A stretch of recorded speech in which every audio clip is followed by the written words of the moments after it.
कल मुख्य रूप से सभी को आवाज आ रही है?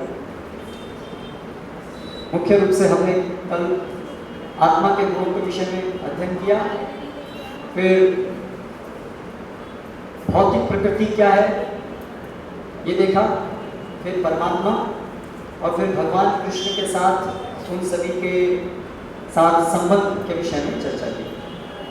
तो आत्मा के विषय में हमने देखा कि आत्मा जो है वो चित्त कण है, चेतना का आधार है, जिसके कारण इस पूरे शरीर में चेतना व्याप्त होती है। ये सभी जीवन के लक्षणों का कारण है, ना कि जड़ तत्व। और जैसे एक हमने फिर एक रथ की उपमा से समझने का प्रयास किया कि आत्मा जो है वो रथ में क्या है? आत्मा साथी है, रथी पैसेंजर, और बुद्धि क्या है? सारथी, और लगाम क्या है? मन, और इंद्रिया वो घोड़े, और ये सब इंद्रिय विषय जो है वो घोड़े का खाना। तो इस प्रकार से रथी यानी हम इस एक रथ में बैठ करके इस पूरे जगत में भ्रमण कर रहे हैं और अलग अलग चीजों को भोग करने का प्रयास कर रहे हैं। फिर हमने देखा कि वास्तव में ये जो सुख दुख हम अनुभव कर रहे हैं, ये सुख और दुख कहाँ उत्पन्न होते हैं? आत्मा में उत्पन्न होते हैं या इस रथ में उत्पन्न होते हैं? तो वो आत्मा के अपने सुख दुख नहीं है, वो रथ के हैं, लेकिन फिर भी उसका अनुभव हमें होता है, आत्मा को होता है। क्यों होता है? क्योंकि हम अपने को शरीर समझते हैं, हम अपने को मिथ्या अहंकारवश मान लेते हैं कि मैं ये शरीर हूँ, मैं ये मन हूँ, मैं ये बुद्धि हूँ, मैं ये इंद्रिय हूँ इत्यादि।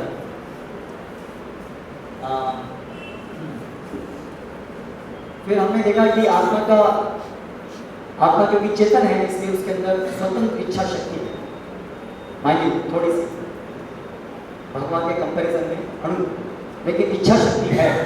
हम जड़ नहीं है, हमारे अंदर एक इच्छा शक्ति है, और इसी इच्छा शक्ति का सदुपयोग दुरुपयोग करके अगर हम सदुपयोग करते हैं तो भगवत धाम में रहते हैं, और अगर दुरुपयोग करते हैं, भगवान की सेवा न करके स्वयं भगवान बनना चाहते हैं, तो हमें इस भौतिक जगत में आना पड़ता है। और इस प्रकार से हम इस भौतिक प्रकृति के अंदर प्रविष्ट करते हैं और अलग अलग योनियों में घूमते हैं। फिर हमने देखा भौतिक प्रकृति के विषय में कि भौतिक प्रकृति कितने तत्वों की बनी है? 8 तत्वों की बनी है। उसमें से 5 स्थूल हैं और 3 सूक्ष्म। ये जो भी जड़ चीजें हैं वो सब इन 8 तत्वों की बनी है, और ये सूक्ष्म रूप से प्रकृति के 3 गुणों द्वारा सब कुछ संचालित होती है। प्रकृति के 3 गुण, सत्वगुण, रजोगुण और तमोगुण। फिर परमात्मा के विषय में हमने देखा, तो परमात्मा का कार्य क्या है? 2 महत्वपूर्ण शब्द भगवद गीता में सबने देखे। भगवान परमात्मा का कार्य क्या है इस देह के अंदर?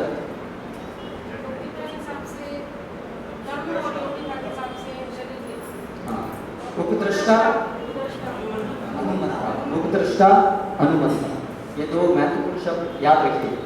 उपद्रष्टा अनुमंता, ओवरसीयर और परमिटर। तो भगवान वो परमात्मा कहाँ विराजमान है शरीर में? हृदय देशे, हृदय के एरिए में विराजमान है, आत्मा के नजदीक। और वहाँ से वो सब आत्मा की जो भी इच्छाएं हैं और जो भी वो कर्म कर रहा है वो सब देखते हैं, और उसके अनुसार उसको अलग अलग सिचुएशंस प्रोवाइड करते हैं, अलग अलग शरीर प्रोवाइड करते हैं। और दूसरा, ये परमात्मा और कहाँ कहाँ उपस्थित है? एक तो हमारे सबके हृदय में उपस्थित है, और परमात्मा कहाँ उपस्थित है इस जगत में? जी, कण कण में, कण कण में, ठीक है, हर एक कण में परमात्मा है। तो वहाँ पर परमात्मा क्या कर रहे हैं और क्या कार्य है परमात्मा का? एक तो उपद्रष्टा अनुमंता है, दूसरे भक्ता, वो सबके मेंटेनर है, सबको संभाले हुए हैं। ये सब जो हम देखते हैं ग्रह घूम रहे हैं अपनी परिधि में, तो वैज्ञानिकगण कहते हैं कि ये ग्रेविटेशनल फोर्स के कारण। ग्रेविटेशनल फोर्स हो सकती है, लेकिन अंततः वो फोर्स भी क्यों है? तो अंततः मूल कारण है कि भगवान स्पष्ट रूप से भगवद गीता में धारयन् नामयुष्य, मैं इन सब ग्रहों में प्रविष्ट होकर उनको संभालता हूँ। वास्तव में भगवान की सब शक्तियों से सब कुछ मेंटेन, और फिर भोक्ता, भगवान परम भोक्ता भी है, उसके विषय में आज हम और चर्चा करेंगे। फिर भगवान कृष्ण के विषय में हमने देखा कि भगवान कृष्ण का क्या संबंध है भौतिक प्रकृति के साथ। परमात्मा, परमात्मा क्या है? भगवान कृष्ण के एक विस्तार है, हाँ? और ये जो भौतिक प्रकृति है वो भी भगवान की एक शक्ति है। और हम जो जीव हैं उनका क्या संबंध है भगवान कृष्ण के साथ? हम सभी भगवान के सेवक हैं, अंश हैं, इसलिए भगवान के सेवक हैं। और भगवान की कितनी शक्तियाँ होती हैं? तीन। कौन कौन सी?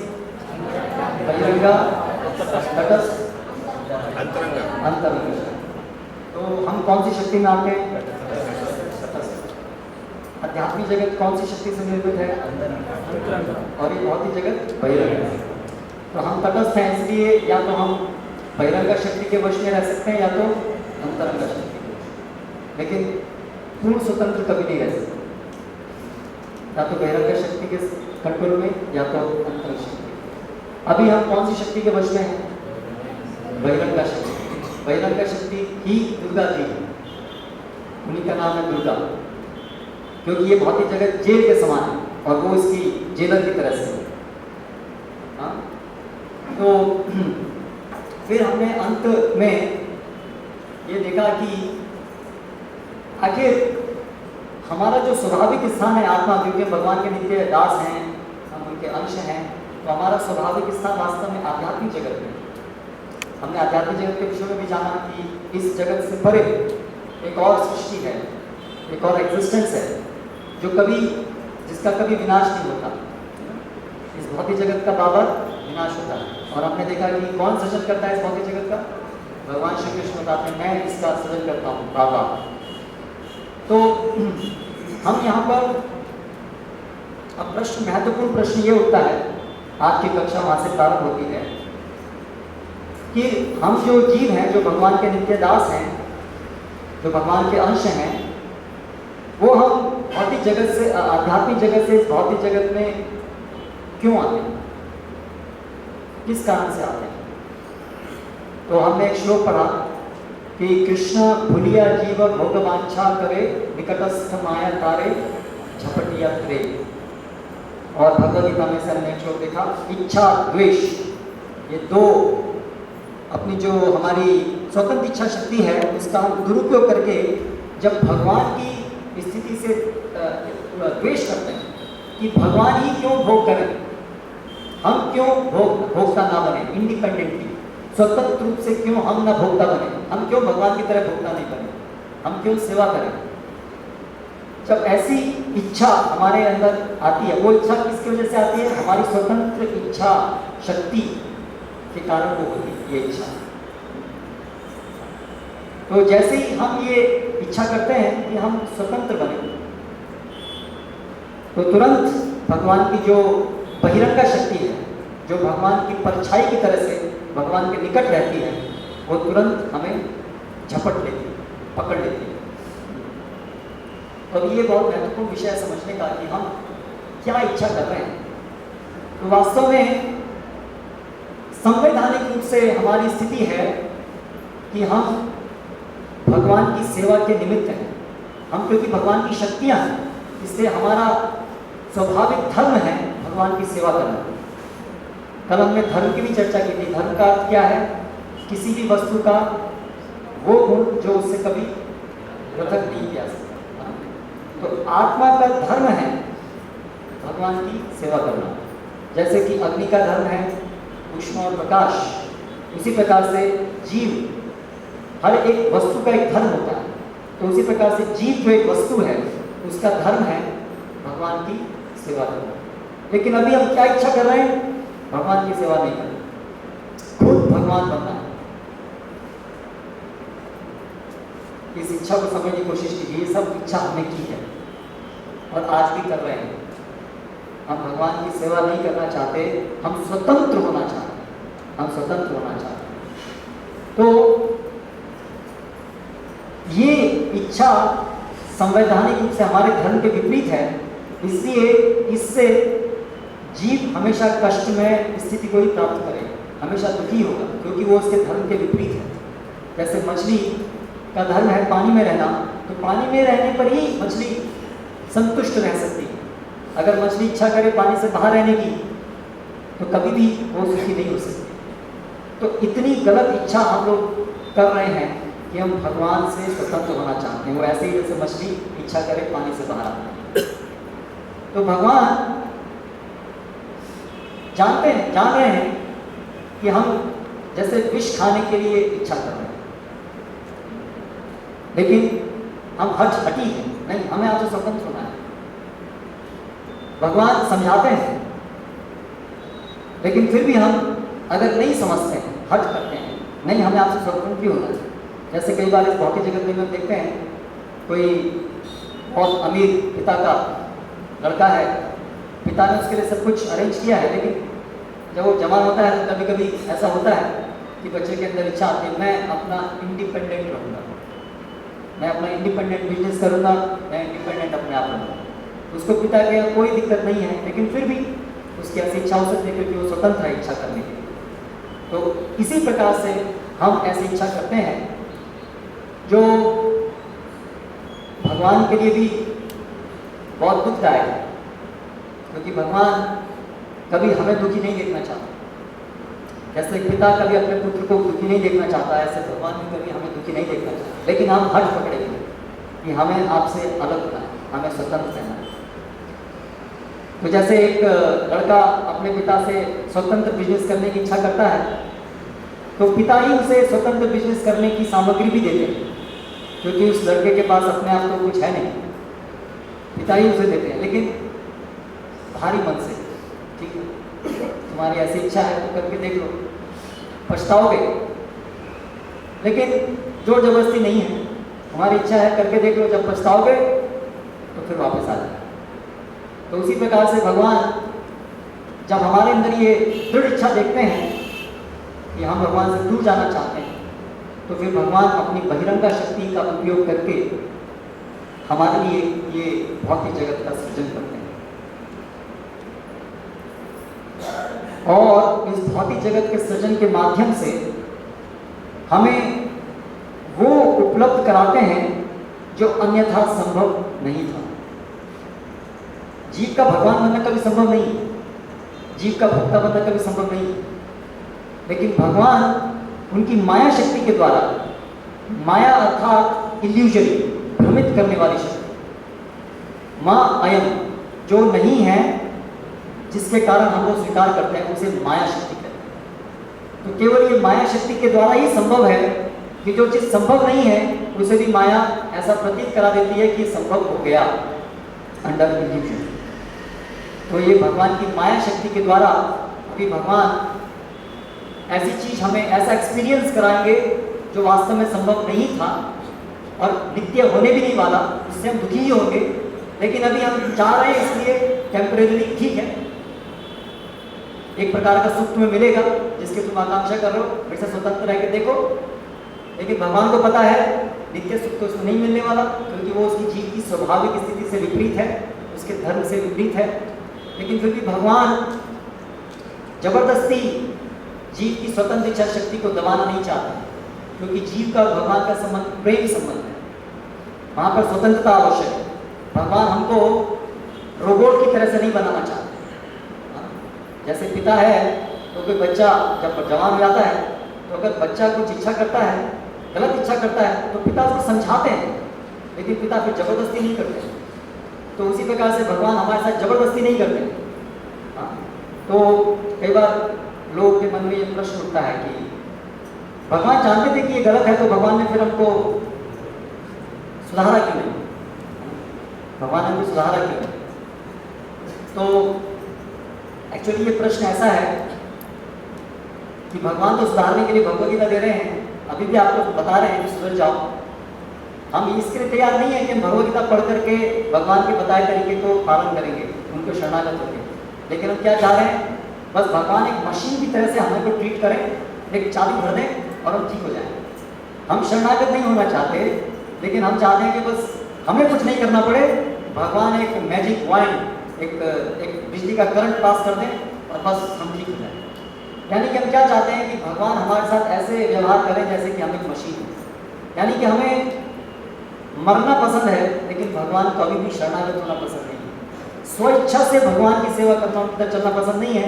अगर भगवान को हमें ठीक ही करना है तो बस हथौड़ा मार के ठीक कर देना। हम ऐसा प्रश्न कर रहे हैं, क्यों इतना हम अभी भी ठीक हैं कि अभी भी स्व इच्छा से उनकी सेवा नहीं करना चाहते। हम इतने भगवान से भूल गए, एकदम दूर हो चुके हैं कि हमें भगवान प्रेम के विषय नहीं रखते, प्रेम पात्र नहीं रखते वो। इसलिए यदि भगवान हम कुछ गलत किए तो ठीक है, आप हमें मशीन की तरह से बस चाबी भर दो, लेकिन ये जीव का दुर्भाग्य है। तो भगवान जो है वो उनका संबंध हमारे साथ प्रेम का है। भगवान कभी भी इस प्रकार से हमें मशीन की तरह से नहीं रखते हैं और हमारी स्वतंत्र इच्छा शक्ति को दबाना नहीं चाहते हैं, बल्कि भगवान इस भौतिक जगत का आयोजन इस प्रकार से करते हैं कि धीरे धीरे हम अपनी भौतिक इच्छाओं को पूरा करने का एक तरफ प्रयास करें और उसका कुछ फल भी मिले, और साथ साथ अगर हम एक कदम भगवान की तरफ बढ़ाएं तो भगवान उसका पुरस्कार देते हैं, और अगर एक कदम दूर बढ़ाएं तो फिर दंड देते हैं, जिसके माध्यम से धीरे धीरे धीरे धीरे धीरे धीरे वापस हमारे अंदर भगवान का जो प्रेम है वो पुनर्जागृत हो सके। ये बहुत महान और सूक्ष्म योजना है जिसके कारण से भगवान इस दृश्य जगत की सृष्टि करते हैं। तो उसका कुछ विवरण वो कैसे संभव होता है वो हम आज की कक्षा में देखने का प्रयास करेंगे। तो वापस जहाँ से हमने शुरू किया था, तो जैसे ही जीव कृष्ण को भूलने की इच्छा करता है तुरंत वो माया के वश में आ जाता है। तो अभी माया के वश में आते ही क्या होता है, नेक्स्ट क्या होता है? तो जीव गोस्वामी एक महान आचार्य वो बता रहे हैं परमात्मा संदर्भ, एक उनकी किताब है, पुस्तक है षट संदर्भ, उसमें एक में अथा विद्याख्यास्य द्वेति आवरणात्मिका विक्षेपात्मिका च तत्र पूर्व जीव एव तिष्ठन्ति तदीयं स्वाभाविकं ज्ञानम् आवरणम् उत्तरा च तं तद अन्यथा ज्ञानेन संचयति वर्तते। इसका अर्थ ये है कि जो ये भगवान की बहिरंगा शक्ति है, माया शक्ति, इसकी दो प्रकार है। एक है विद्या शक्ति और एक अविद्या शक्ति। माया शक्ति के दो प्रकार हैं, एक विद्या और एक अविद्या। अविद्या शक्ति के फिर दो प्रकार, एक है आवरणात्मिका और दूसरी है प्रक्षेपात्मिका, या उसका दूसरा नाम है विक्षेपात्मिका। आवरणात्मिका शक्ति क्या करती है, जैसे ही जीव को माया पकड़ती है तो सबसे पहला कार्य क्या करती है, आवरण, उसके ज्ञान को आवृत करती है।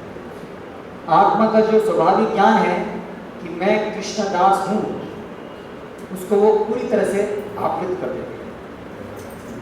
अभी जीव भूल जाता है कि वो कृष्णदास है, कृष्ण के साथ उसका संबंध अभी वो भूल जाता है इस आवरण से। तो क्यों जरूरी है आवरण करना? क्योंकि अभी हमें अगर कृष्ण की सेवा नहीं करनी और फिर भी हमारे मन में हमेशा हमें ये रिलेशनशिप याद है कि पिता कृष्ण के दास हैं हम, तो फिर कैसे कृष्ण से उल्टा काम करेंगे? जैसे आप देखिए, कभी कोई व्यक्ति एक बहुत रिस्पेक्टेबल फैमिली में यदि जन्म लिया है उसने, लेकिन किसी बैड एसोसिएशन से गलत काम करने की इच्छा यदि हो गई, समाज में बहुत नाम है उसके कुल का, उसके पिता का, तो उसे भी गलत काम करने की इच्छा है, तो फिर जनरली क्या करते हैं लोग, गलत काम करने से पहले शराब पीते हैं। क्यों पीते हैं? क्योंकि वो अपनी आइडेंटिटी को भुला देना चाहते हैं कि हम उस पिता के लड़के हैं, हम इतने अच्छे हैं। अपने अंतर्ग्रह में वो, क्योंकि यदि वो स्मरण रहेगा तो वो गलत काम कैसे करेंगे, करेक्ट? तो इसलिए अभी हम गलत काम करने के लिए तैयार हो रहे हैं, तो सबसे पहले माया पूरी तरह से हमारे ज्ञान को आच्छादित करती है, हम पूरी तरह से हमको भुला देते हैं। तो ये भगवान की कृपा है। हमें ऐसा नहीं समझिए कि ये भगवान ऐसा, क्योंकि हम जो हठी हैं उस हट को हट से उसको वो फैसिलिटी देने के लिए कि आप अपना हट पूरा करके देख लो और फिर वापस पश्चाताप जब होगा तब वापस आना। उसके लिए जरूरी है कि भगवान ये सब सिचुएशन क्रिएट करें कि पहले हम भगवान को पूरा भूल जाए, क्योंकि तभी हम मजा ले सकते हैं। करेक्ट, तभी हम मजा ले सकते हैं। अगर कोई बच्चा फिल्म देखने जाना चाहता है, ब्लू फिल्म, पिता से मांगता है मुझे फिल्म देखने आना है, पिता उसको पैसा देते हैं, तो भी ऐसा नहीं होगा कि पिता जाकर के खुद उसके साथ चलिए मैं भी चलता हूँ तुम्हारे साथ। तो फिर बच्चा जो उसकी गलत इच्छा है उसको पूरा नहीं कर पाएगा, इसलिए वो ठीक है जाओ। तो उसी प्रकार से भगवान, जब हम ये गलत इच्छा करते हैं भगवान से दूर होने की और एंजॉय करने की इस वर्ड को, तो सबसे पहले माया के द्वारा भगवान क्या कार्य कराते हैं, उसकी ज्ञान को आवृत कराते। भगवान कहते हैं भगवद गीता में, अज्ञानेन आवृतम ज्ञानं तेन मुह्यन्ति जन्तवः। भगवद गीता में बताते हैं कि ये जो जीव है ये अज्ञान के द्वारा आवृत हो जाता है और उसके द्वारा फिर ये मुह्यन्ति पूरा मोहग्रस्त हो जाता है। फिर जो दूसरी शक्ति है अविद्या की, जो दूसरा प्रकार है वो है विक्षेपात्मिका शक्ति। विक्षेपात्मिका शक्ति अभी इग्नोरेंस देती है, मिथ्या ज्ञान देती है। आवरणात्मिका शक्ति सही ज्ञान को ढक देती है। अभी कोई ना कोई ज्ञान तो चाहिए ना, कोई भी कार्य करने के लिए कोई ना कोई ज्ञान तो चाहिए ना, कोई ना कोई आइडेंटिटी चाहिए ना। अभी हम ये भूल गए कि हम कृष्णदास हैं, लेकिन फिर आखिर हम हैं कौन, ये तो चाहिए ना कुछ। तो सही ज्ञान को ढक लिया और अभी क्या जरूरी है, मिथ्या ज्ञान, मिथ्या अहंकार इसके द्वारा, हाँ तुम भोक्ता हो, करेक्ट, तुम बहुत महान हो, तुम इस जगत के भोक्ता हो, ये संसार तुम्हारे लिए ही बना है। ये गलत ज्ञान अविद्या के द्वारा हमारे अंदर संचारित कराती है माया। ये माया की दूसरी शक्ति है विक्षेपात्मिका शक्ति। तो अभी परफेक्ट सिचुएशन क्रिएट हो गई है। अभी हम भगवान को भूल गए और अभी पूरे अच्छे से गहराई से समझ लगे मिथ्या अहंकारवश कि मैं ही भोगता हूँ। आप देखिए अब सभी लोग संसार में अपने क्या समझते हैं, पूरे यूनिवर्स का सेंटर में मैं हूँ, यही समझते हैं। ये पूरा संसार और किसने बनाया, मेरे लिए बनाया। हर एक व्यक्ति को कैसे काम करना चाहिए, जैसा मैं चाहता हूँ वैसे। हर एक चीज को कैसे चलना चाहिए, जैसे मैं चाहता हूँ वैसे। करेक्ट, यही हमारी सोच है। तो ये कैसे संभव हुआ, ये सोच कैसे संभव हुई, ये सोच संभव हुई दुर्गा जी की इस शक्ति के द्वारा, विक्षेपात्मिका शक्ति के द्वारा। हम कितना स्ट्रांगली हम फील करते हैं कि ये घर मेरा है, ये जमीन मेरी है। हम लड़ मर जाते हैं जमीन के ऊपर, नहीं, एक जमीन का टुकड़ा खरीदते हैं और फिर दो भाई में लड़ाई होती है, एक दूसरे को खत्म कर देते हैं और दोनों खत्म कर जाते हैं, जमीन वहीं में रह जाती है और दोनों चले जाते हैं। तो जमीन किसी की नहीं थी। कुछ दिन के लिए हम आए, लेकिन इतना स्ट्रॉन्ग अटैचमेंट इस अविद्या शक्ति से क्रिएट होता है कि हम उसके लिए मार देते हैं, मर जाते हैं। ऐसे प्रेमी प्रेमिका तथाकथित प्रेम के लिए मर जाते हैं, मार देते हैं। तो ये सब माया क्रिएटेड इल्यूजन है, ये मेरा है, ये पराया है। तो इतना गहन इग्नोरेंस, अज्ञानता ये डालती है माया शक्ति हमारे अंदर, क्योंकि तभी संभव है हमारी जो ये अनिश्चित इच्छाएं हैं वो पूरी हो सके, तभी संभव, तभी हमारे लिए जो मजा करना संभव नहीं है वो संभव हो पाएगा। हाँ, तो जैसे ये माया के संपर्क में हम आते हैं तो हमारी स्वतंत्र इच्छा शक्ति का क्या होता है, फिर ये अगला प्रश्न होता है, हमारी स्वतंत्र इच्छा शक्ति का क्या होता है। तो जैसे हम माया के संपर्क में आते हैं, अभी माया हमको जब आच्छादित करती है अपनी इन दो शक्तियों से, तो हमारी स्वतंत्र इच्छा शक्ति अभी पूरी तरह से अभी वो नहीं रहती है, केवल कुछ अंश उसका रहता है और बाकी माया हमसे वो छीन देती है, क्योंकि छीनना जरूरी है। मान लीजिए एक व्यक्ति है, आप में से कोई, हमारी इच्छा हो गई कि हम उड़ना चाहते हैं, हम उड़ना चाहते हैं। अभी उड़ना हमारे शरीर के लिए संभव नहीं है, पक्षी के लिए उसका शरीर ऐसा बना है, हमारे लिए ऐसा नहीं बना। हम उड़ना चाहते हैं, तो अभी कोई जादूगर है जो उड़ सकता है और हम उड़ना चाहते हैं, तो वो जादूगर हमको पकड़ करके और अपने साथ लेके जाएगा, तो हमारी स्वतंत्रता को रोकेगा। हम पूर्ण स्वतंत्र हैं तो फिर उड़ नहीं सकते, जिससे वो हमको पहले अपने काबू में लेगा और फिर हमको लेके जाएगा। तो उसी प्रकार से अभी प्रकृति को हमें इस भौतिक जगत में भोक्ता के रूप में घुमाना है, तो स्वाभाविक है कि अभी उसे अपने वश में हमको लेना पड़ेगा, है ना। जादूगर, अभी हम जादूगर के पास आए कि अभी मुझे आप जरा दिखाइए, तो जादूगर हमारे ऊपर जादू करता है, जादू से संभव है। जादू कर दिया मतलब अभी हम जो हमारी ओरिजिनल स्वतंत्रता थी वो अभी नहीं रही, अभी हम जादू के वश में आ गए। तो उसी प्रकार से माया के द्वारा अभी हम एक प्रकार से जादू में, तो अभी वो पूर्ण स्वतंत्रता हमारे पास नहीं है, लेकिन ऐसा भी नहीं है कि वो स्वतंत्रता पूरी तरह से खत्म है, ऐसा भी नहीं। विशेष रूप से मनुष्य, यहाँ पर जो भी हम जिक्र कर रहे हैं वो मनुष्य के अंतर्गत कर रहे हैं सब प्रिंसिपल्स,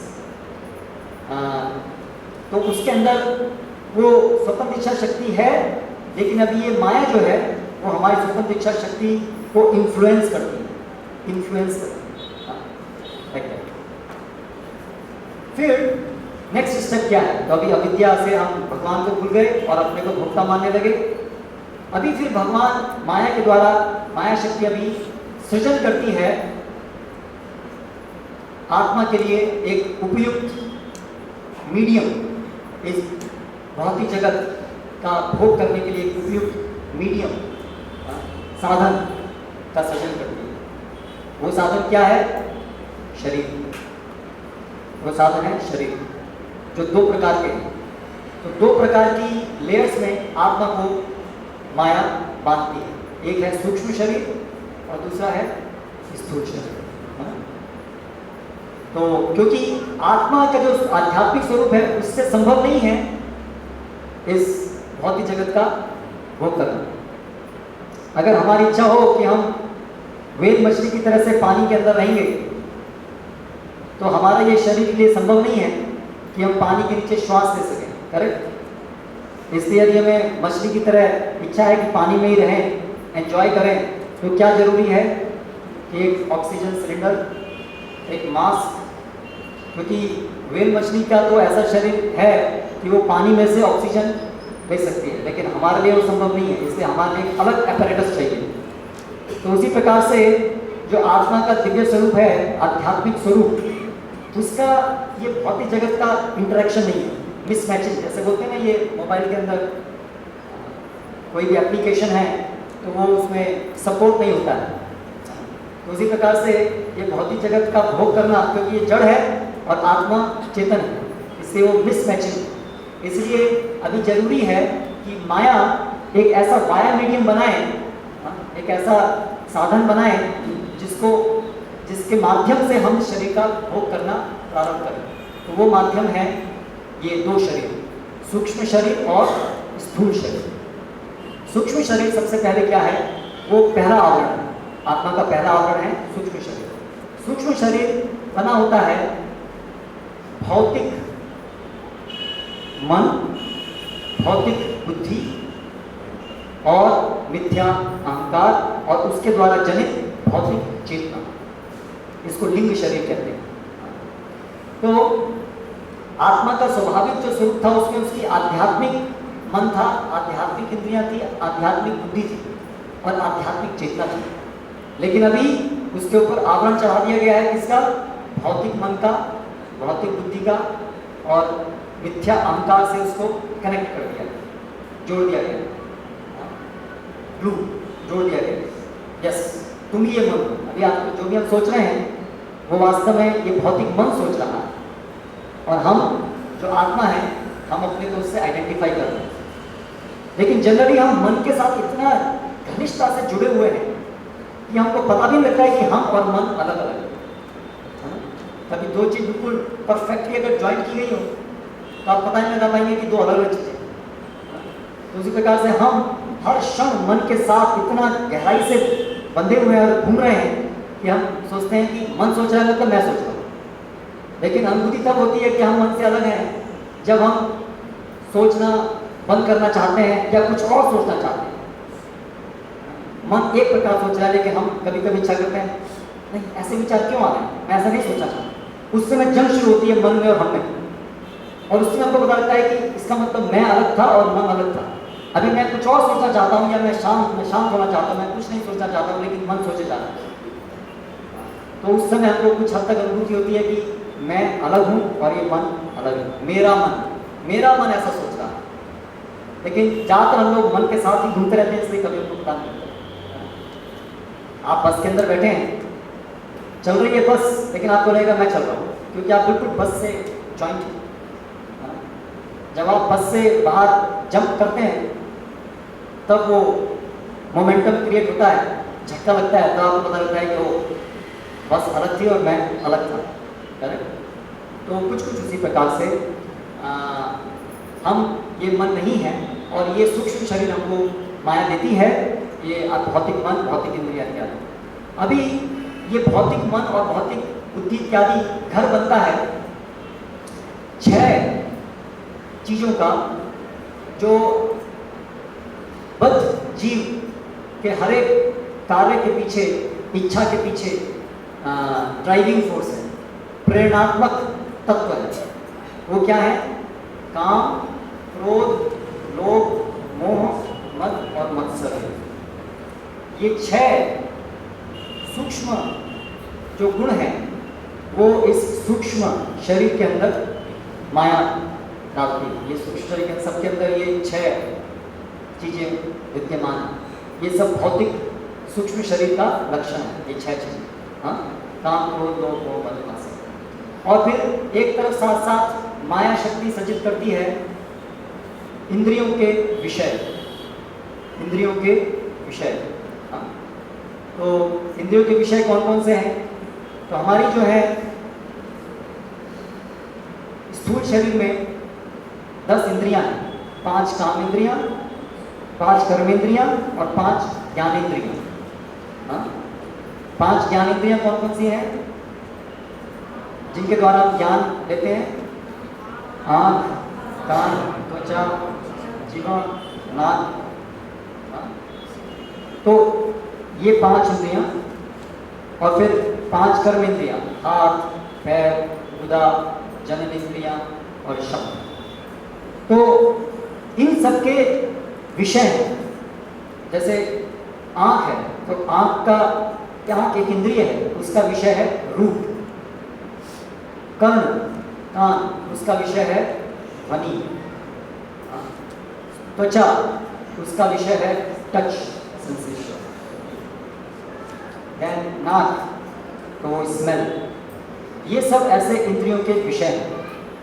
तो माया एक तरफ ये इंद्रियां बनाती है और साथ साथ फिर इंद्रियों के विषयों को सृजित करती है। इसका पूरा डिटेल में विज्ञान भागवतम के अंदर बताया है कैसे एक एक करके सब सृजित होता है।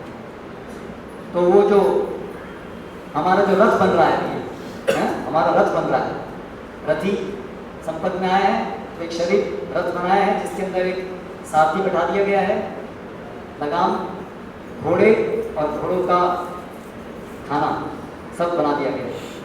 तो इस प्रकार से अभी ये जो मन और बुद्धि मिली है आत्मा को, और ये सब विषय उपस्थित हैं जो हमको लुभाते हैं, जो आत्मा को अभी लुभाते हैं। अभी मन के द्वारा, सूक्ष्म मन के अंदर ये सब इच्छाएं उत्पन्न होती हैं, भोग करने की इच्छाएं, और वो जो सब विषय हैं।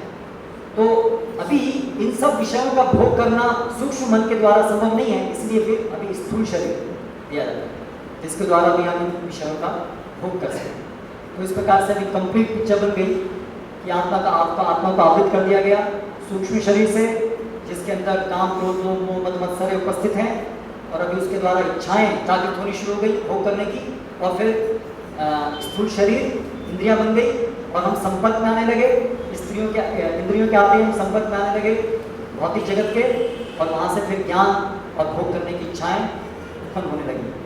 और फिर अभी क्या नेक्स्ट स्टेप है कि अभी हम फिर इन इच्छाओं को क्रियान्वित करने का प्रयास करने लगे, भौतिक इच्छाओं को पूरा करने का प्रयास करने लगे अपनी कर्मेंद्रियों के द्वारा, अपनी कर्मेंद्रियों के द्वारा। हाँ, रसगुल्ला पहले आँख ने देखा, अंदर सेंसेशन, अंदर इंफॉर्मेशन गई, हाँ, और प्रीवियस कुछ मेमोरी, हाँ ये रसगुल्ला तो बहुत टेस्टी है, इंप्रेशन है, तो तुरंत फिर वहाँ से खाने की इच्छा, और फिर मन ने फिर संदेश भेजा हाथ को, यहाँ आगे बढ़ो, कितनी दूरी पर है, कोई देख तो नहीं रहा, बुद्धि ने हेल्प की, हाँ हाँ कोई नहीं आसपास चलो, ऐसे करके सब हमारे को साथ देते हैं पूरा रथ, और फिर हम वो गुलाब जामुन या रसगुल्ले तो फिर खाते हैं। हाँ, तो ये जो क्रिया हम कर रहे हैं, जो एक्शन कर रहे हैं, कर्म कर रहे हैं, विषयों को भोग करने का, उसे कहते हैं कर्म।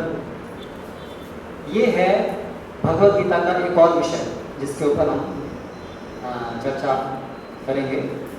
तो कर्म क्या है भगवद गीता को बताते हैं, भूत भावोद्भवतर विसर्ग कर्म उच्यते। भौतिक जगत में भौतिक इंद्रिय विषयों को भोग करने के लिए जो कार्य किए जाते हैं उन्हें कर्म कहते हैं। ये कर्म की परिभाषा, जो भौतिक इंद्रिय विषयों को भोग करने के लिए जो कार्य किए जाते हैं, एक्टिविटीज, उसे कर्म कहते हैं। तो ये जो हम कर्म करते हैं, अभी प्रकृति, भगवान की जो ये माया शक्ति है और जो परमात्मा के द्वारा संचालित है, वहां पर एक नियम लागू होता है जिसे कहते हैं कर्म का सिद्धांत। वहां पर एक नियम, क्या नियम है कि जो भी हम कर्म करते हैं उसका एक फल बनता है।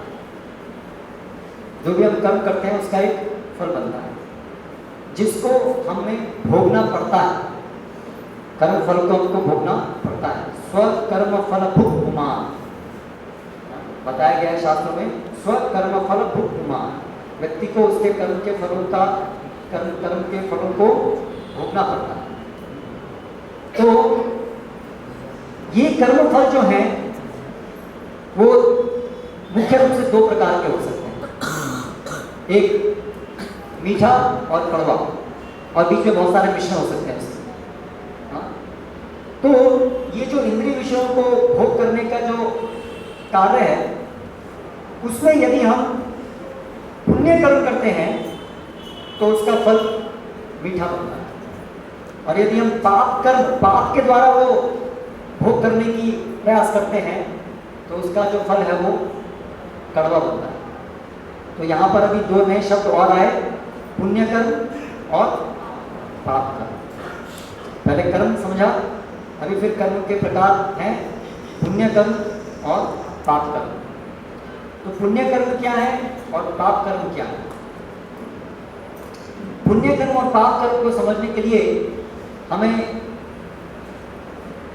एक और चीज समझनी पड़ेगी कि भगवान का इस सृष्टि को सृजन करने के पीछे हेतु क्या है। अभी हमने थोड़ी देर पहले वो चर्चा की, लेकिन दोबारा से उसकी थोड़ी सी पुनरावृत्ति की जरूरत है कि भगवान का इस सृष्टि को सृजन करने के पीछे हेतु क्या है। बताएंगे आप? अभी हमने चर्चा की थी, भगवान किस हेतु से इस सृष्टि की रचना करते हैं? आप थोड़ा ऊंचा करके जो स्वतंत्र होकर रहना चाहते हैं उनके लिए, जो स्वतंत्र रहना चाहते हैं उनके लिए भगवान फैसिलिटी प्रोवाइड करना चाहते हैं कि ठीक है आप करके देख लो, वेरी गुड। और दूसरा कोई प्रयोजन है? हमारी इच्छाएं जो होती है, वहाँ इच्छा भी हमारी आध्यात्मिक जगत है, हाँ, उसकी वजह से उसको पूरा करने के लिए, यस, वो सिमिलर आंसर। और कोई हेतु है भगवान का? जी, या इच्छा और द्वेष की वजह से अभी हम भगवान से द्वेष कर रहे हैं और इच्छा कर रहे हैं बहुत जगह से भोग करने की, इसलिए भगवान हमें फैसिलिटेट कर रहे हैं कि ठीक है आप अपना भोग करके देखो। ये एक कारण है। तो भगवान क्या बस हमको ठीक है तो फिर जाओ भोग करो और करते जाओ, छोड़ देते हैं ऐसे? नहीं, इस भौतिक जगत को सृजन करने के पीछे मुख्य हेतु है पुनः जीव को वापस उसकी स्वाभाविक स्थिति में लौटाना। जेल जो बनाया जाता है वो सजा देने के लिए तो होता है, लेकिन सजा के पीछे गवर्नमेंट का अल्टीमेट हेतु क्या है? सुधारना, रिफॉर्मेशन, करेक्ट। तो ये जो भौतिक जगत का सृजन है ये हमारे रिफॉर्मेशन के लिए भी है, और भगवान परम दयालु है, इसलिए वो हम गलती करते हैं तो हमें धिक्कार नहीं देते कि तुमने मुझे भूला, जाओ अभी भौतिक जगत में सड़ो हमेशा हमेशा के लिए। नहीं, भगवान कभी हमको धुतकारते नहीं है। किसी न किसी तरह से भगवान हमेशा युक्ति लगाते हैं कि कैसे ना कैसे हम वापस अपने धाम, अपने घर वापस आ जाए। तो इस हेतु के लिए भगवान इस सृष्टि का सृजन करते हैं। तो इसलिए इस सृष्टि का सृजन करते हैं, और सृष्टि का सृजन करने के साथ साथ शास्त्रों के माध्यम से हमें बताते हैं कि कैसे करने से क्या होगा। तो इस सृष्टि का सृजन करने से के साथ साथ भगवान कर्म जो हम करते हैं उसके कर्मों के नियमों को देते हैं, कर्म नियमों को देते हैं, जिसे यज्ञ कहते हैं। भगवद गीता में हम बताते हैं कि जैसे ये सृष्टि की रचना हुई, साथ साथ भगवान ने सभी को क्या क्या निर्दिष्ट कर्तव्य कर्म क्या है वो भी दिए, कर्तव्य क्या है आपके वो भी दिए।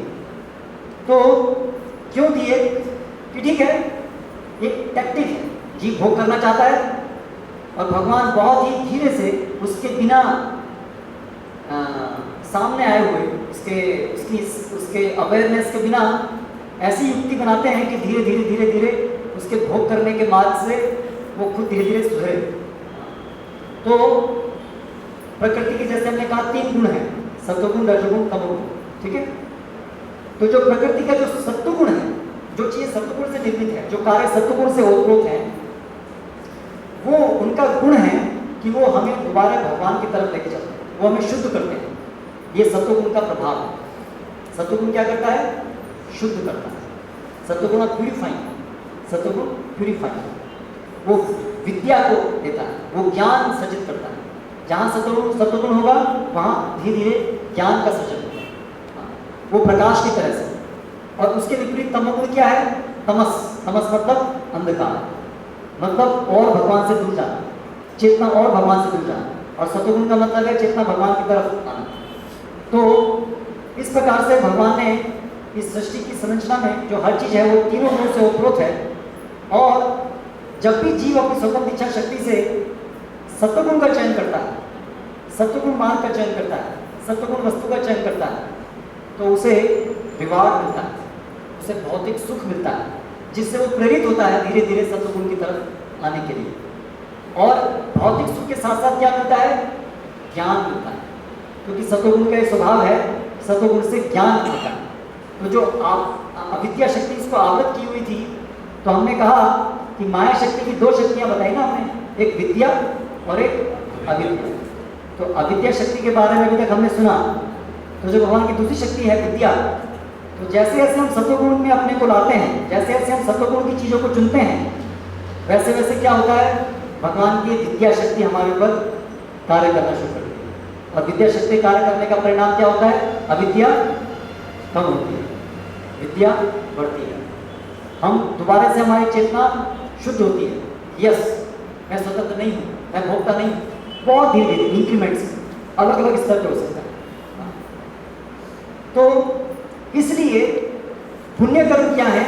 जो सत्वगुण के कार्य हैं वो पुण्य कराते हैं। और ये सत्वगुण का आधार है यज्ञ। यज्ञ मतलब सैक्रिफाइस।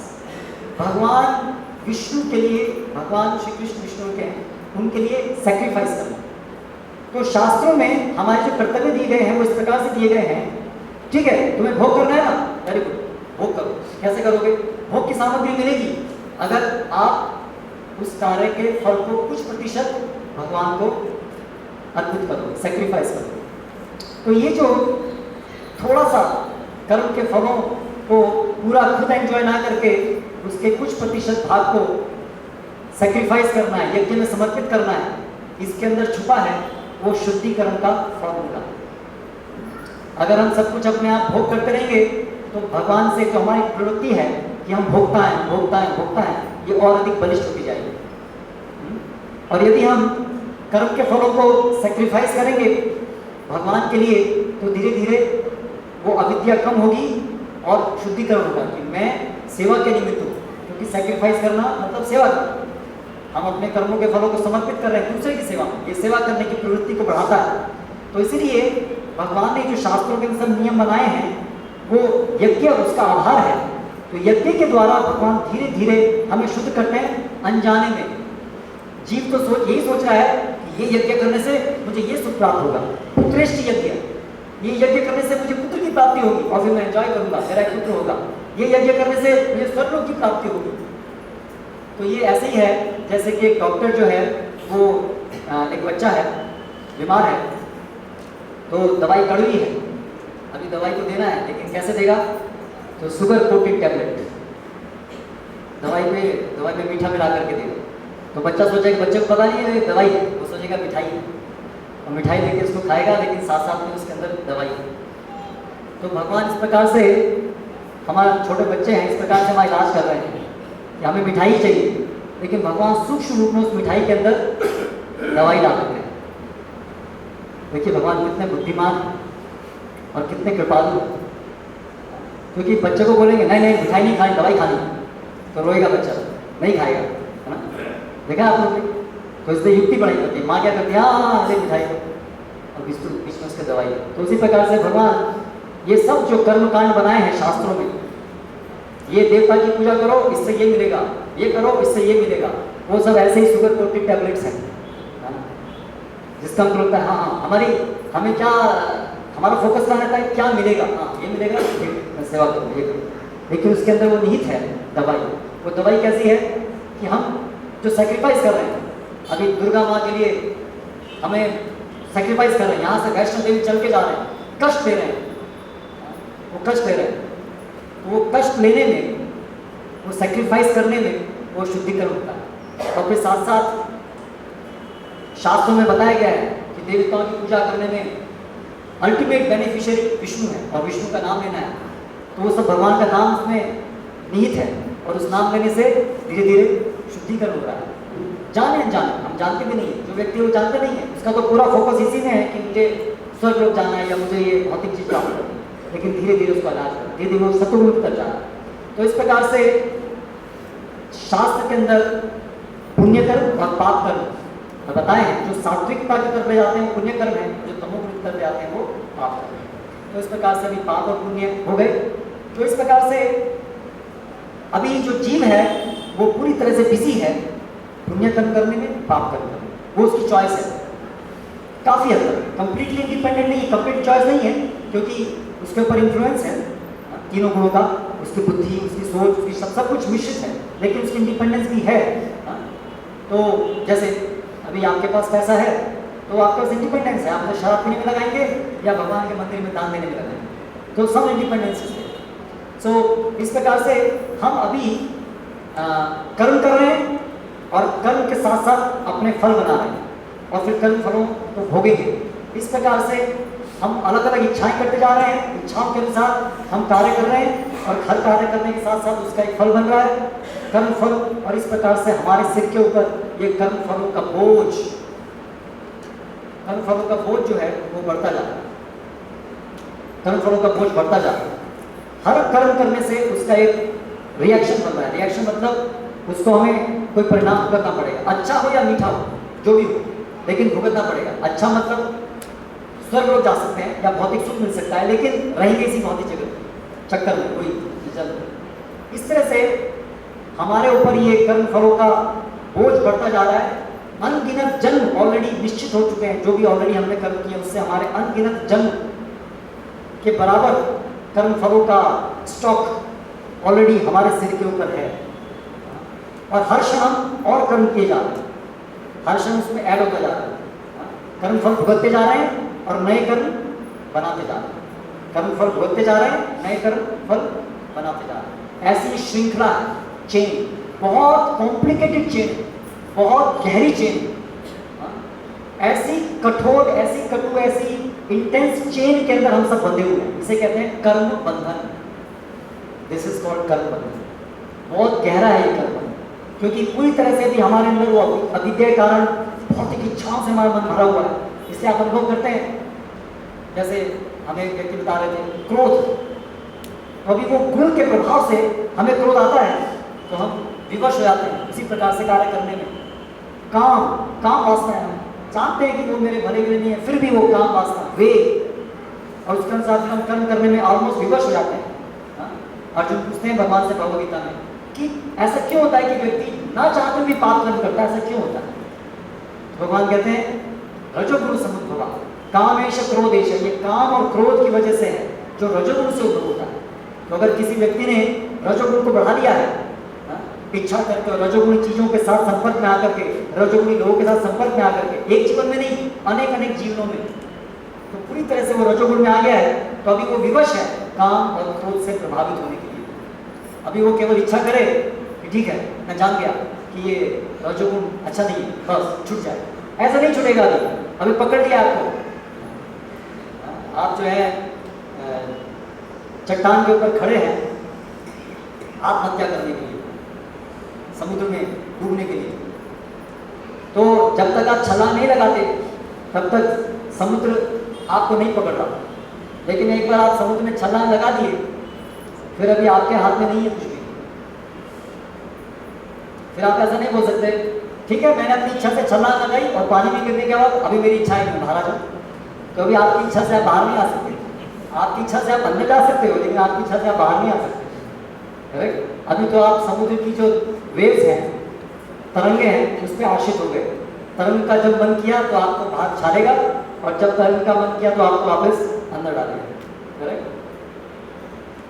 इसी प्रकार से अभी हम माया के जगत में आ गए हैं दुर्ग, और सब इच्छाएं करके अलग अलग गुणों में पूरी तरह से जकड़ लिए गए हैं।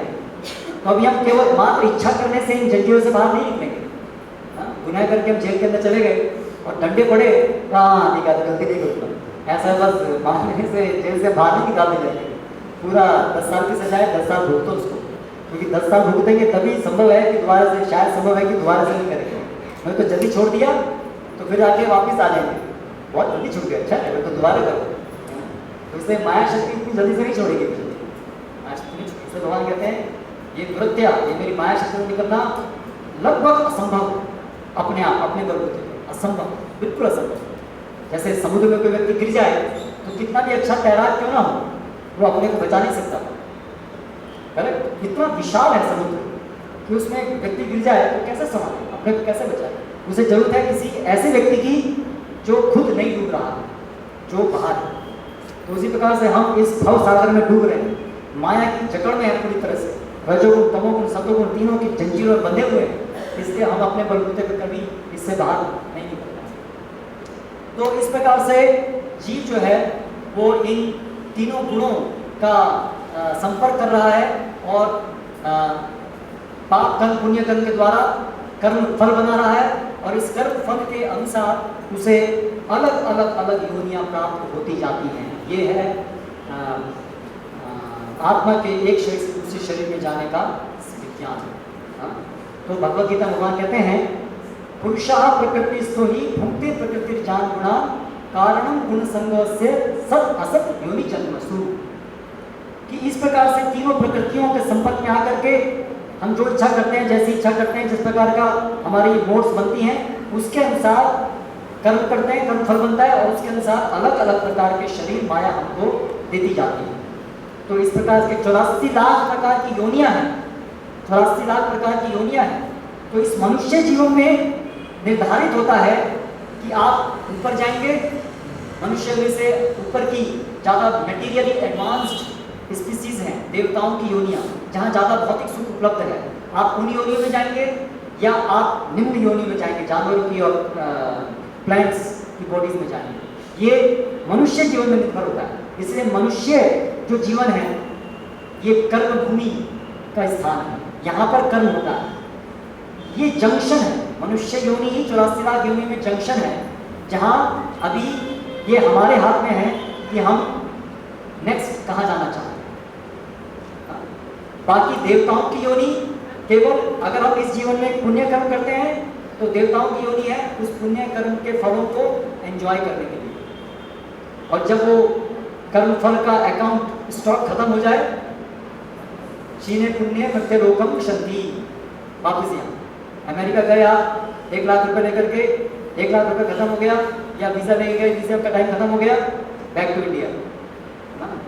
तो उसी प्रकार से ऊपर जाएंगे, जब हमारा अकाउंट खत्म हो जाएगा पुण्य कर्मों का, कर्म फलों का, वापस इसी भौतिक जगत में आना, इसी भौतिक जगत तो वो भी है, वापस पृथ्वी पर आना। और यदि हम पाप कर्म करते हैं बहुतायत में, ज़्यादा तमोगुण का प्रधान है, तो फिर भगवान बताते हैं ऊर्ध्व गच्छन्ति सत्वस्ता, जो सतोगुण में स्थित होते हैं वो स्वर्ग लोक की तरफ जाते हैं, जो देवता बनते हैं वो देवलोकों में जाते हैं, और जो तमोगुण का से प्रभावित होते हैं वो निम्न लोगों की तरफ जाते हैं या जानवरों के शरीरों में जाते हैं। तो ये सब जानवर के शरीर और निम्न लोग इत्यादि वो सब दंड देने के स्थान हैं।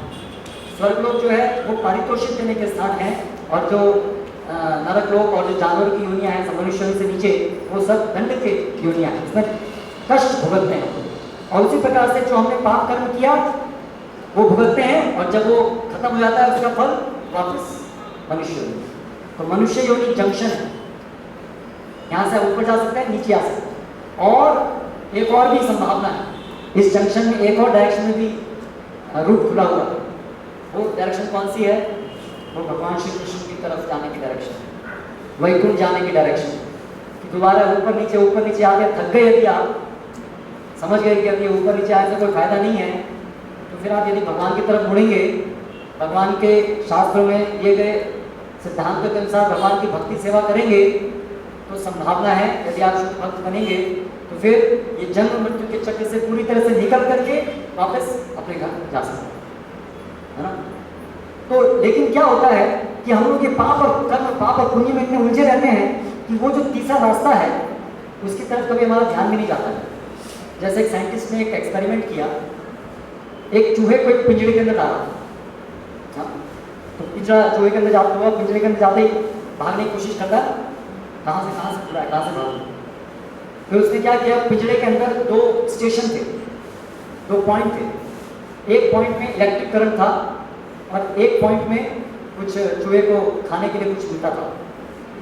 तो चूहा जैसे वो पॉइंट को टच करे इलेक्ट्रिक करंट लगे, और ये पॉइंट को टच करे तो खाने की एक चीज़ मिले। तो फिर चूहा जो है जहाँ खाने की चीज़ मिलती थी वहाँ जाता। फिर साइंटिस्ट ने क्या किया, उसको भी बदल दिया स्टेशन को, जहाँ खाना मिलता था वहाँ इलेक्ट्रिक शॉक मिलने लगा, और जहाँ इलेक्ट्रिक शॉक मिलता था वहाँ खाना मिलने लगा।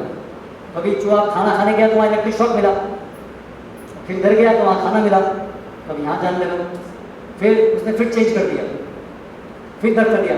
तो चूहा जो है पूरा कंफ्यूज हो गया, और सारा पूरा उसका चेतना है अभी यहाँ करंट है कि यहाँ खाना है, यहाँ करंट है ही खाना है, ऐसे ही घूमता रहता है। और इस बीच में क्या किया साइंटिस्ट ने, वो जो पिंजरा था उसका गेट खोल दिया, लेकिन वो चूहा है वो इतना बिजी है दोनों स्टेशन में ढूंढने में कि पिंजरा खुल गया उसको पता भी नहीं कि पिंजरा खुल गया।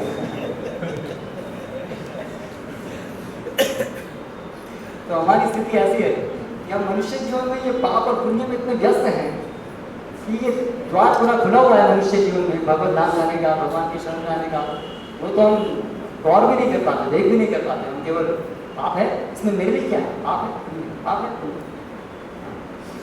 तो इस प्रकार से कर्मणा दैव नियंत्रणा, इस प्रकार से कर्मों के अनुसार हमें ये अलग अलग शरीर प्राप्त होते हैं। तो यहाँ पर प्रश्न का उत्तर मिलता है कि भाग्य क्या है, भाग्य क्या है, डेस्टिनी।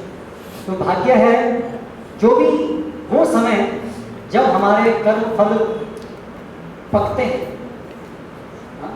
हमने कर्म किया, एक बीज डालते हैं, तो बीज धीरे धीरे बड़ा हो रहा है, पेड़ बन रहा है, और जब फल बनेगा तब वो खाने लायक होगा। तो भाग्य वो समय है जब जो हमने पूर्व जन्म में या पहले के समय में जो कर्म किए हैं, अभी वो उसका फल जो है पक गया है और वो अभी हमें खाना पड़ेगा, वो समय है भाग्य। जैसे किसी व्यक्ति का अभी एक्सीडेंट हुआ, तो जो उसने पूर्व जन्म में जो पाप कर्म किए थे आज वो फलित हुए। अभी वो समय आया है जब वो उसके कर्म फल अभी फलित हुए, अभी वो समय आया है इसका भोग करने का, उसके कर्म के फल उसको दिए जाएंगे जबरदस्ती, है ना, वो फल भोगना पड़ेगा। ऐसे किसी व्यक्ति को खूब पैसा मिल रहा है, बिजनेस बहुत अच्छा चल रहा है, तो वो अपने पुण्य कर्मों का फल अभी भुगत रहा है। इसके आप देखिए सब लोग कक्षा में पढ़ते हैं, मेहनत करते हैं या बिजनेस करते हैं मेहनत से, लेकिन पास पास दुकानें हैं, एक का बिजनेस चलता है, एक का बिजनेस ठप रहा है। एक व्यक्ति का जन्म ही धीरू भाई अंबानी घर में होता है या अंबानी ब्रदर्स के घर में होता है, और अभी एक का जन्म ही अनाथ आलम में होता है।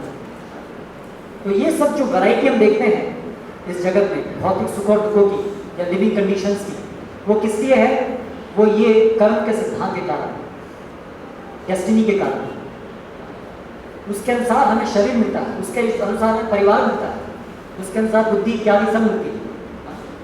तो ये डेस्टिनी, तो हमारा इस समय जो भौतिक सुख दुख है वो ऑलमोस्ट फिक्स्ड है।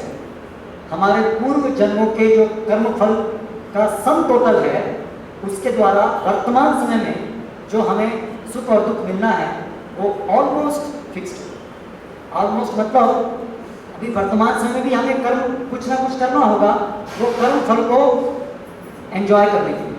जैसे इलेक्ट्रिसिटी प्रवाहित हो रही है ग्रिड के द्वारा, इलेक्ट्रिसिटी बोर्ड के द्वारा ग्रिड में प्रवाहित हो रही है, आप उसके एंटाइटल्ड हैं, आपने टैक्स पे किया है, उसके एंटाइटल्ड हैं, लेकिन आपको उसको यूज करने के लिए एक प्लग के अंदर, है ना, एक स्विच बोर्ड के अंदर आपको प्लग लगाना पड़ेगा और एक कोई भी इंस्ट्रूमेंट लगाना पड़ेगा, मिक्सर लगाना पड़ेगा उसको यूज करने के लिए, एनर्जी को टैप करने के लिए। तो उसी प्रकार से हमारे कर्म के अनुसार सैंक्शन हो चुका है, आपको ये सुख मिलना है, सैंक्शन। लेकिन सैंक्शन होने के बाद भी आपको कुछ कार्य करना पड़ेगा उस सैंक्शन सुख को या दुख को अनुभव करने के लिए। ओके, नहीं सुप्तस्य सिंहस्य प्रविशन्ति मृगे मुखा, सोए हुए सिंह के मुंह में अपने आप से मृग नहीं प्रवेश होता। तो उसके भाग्य के अनुसार निश्चित है कि यस आज तुम्हें खाना मिलेगा, 15 दिन बाद मिलेगा आज। लेकिन अगर शेर कोई प्रयास नहीं करे तो मृग जो है अपने आप उसके मुंह में अंदर नहीं चला जाएगा, है ना। तो वो प्रयास करेगा तो आज सिचुएशन ऐसी बनाई जाएगी, मृग मिलेगा उसको पकड़ सकता है, बाकी दिन प्रयास करेगा तो भी नहीं मिलेगा। तो इस प्रकार से ये भाग्य है। तो फिर अभी सब कुछ हमारे कर्म के अनुसार निर्धारित हो रहा है। तो फिर दूसरा एक महत्वपूर्ण प्रश्न आता है कि जो हम ये कर्म करते हैं, तो हमने परिभाषा सुनी कर्म की, कि जो हम कर्म करते हैं तो वो कर्म के पीछे कौन कौन से कारण हैं, कौन उसके लिए रिस्पॉन्सिबल है, उत्तरदायी कौन है उन कर्मों के पीछे। हाँ, क्योंकि कई लोग बोलते हैं, सोचते हैं कि हर चीज तो भगवान की द्वारा, पता भी भगवान की इच्छा से नहीं मिलता है, तो फिर जो भी कार्य हो रहा है इसका मतलब भगवान ही करा रहे हैं, तो फिर हमारा क्या योगदान है इसमें? फिर वो सुख दुख हम क्यों भोग रहे हैं? भगवान कैसे है कि खुद कराते हैं और हमें भुगतना पड़ता है, ये क्या है? हाँ, ये प्रश्न हमारे पास। या हम स्वतंत्र हैं, जो भी हम चाहते हैं हम ये सब हम अपने आप कर रहे हैं, बाई चांस हो रहा है, बाई चांस किसी का जन्म हो गया अमीर परिवार में, बाई चांस किसी की बुद्धि ज़्यादा है, किसी की कम है, तो वो भी बाई चांस होना भी कोई लॉजिकल नहीं लगता, क्योंकि ये सृष्टि इतनी सुंदर, बाई चांस से चीज़ें केवल कुछ हद तक बन सकती हैं, लेकिन सोफिस्टिकेटेड चीज़ें नहीं बन सकती। करेक्ट? एक कमरे में ऊपर से एक चेयर गिर जाए, अगर 2-3 चेयर, तो वो गिरेगी तो ऐसे टेढ़ी मेढ़ी गिरेगी, तो ठीक है, टेढ़ी मेढ़ी गिरी, कोई 2 चेयर आपस में ऐसे मिल गई, कोई ऐसे मिल गई, तो हम कह सकते हैं बाई चांस ऐसे मिल गई, ऐसे मिल गई। लेकिन अगर आप देखें एक हॉल के अंदर 1000 चेयर बिल्कुल लाइन से लगी हुई हैं और करेक्ट एक के बीच में डिस्टेंस है, तो बाई चांस वो संभव नहीं है। तो बाई चांस संभव नहीं है, ये स्वाभाविक है।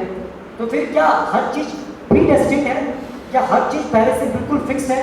तो कई लोग कहते हैं, हम कहते हैं आप मंदिर आइए पढ़िए, बोलते हैं जब भाग्य में होगा तब मंदिर आएंगे, जब भाग्य में होगा तब पढ़ेंगे।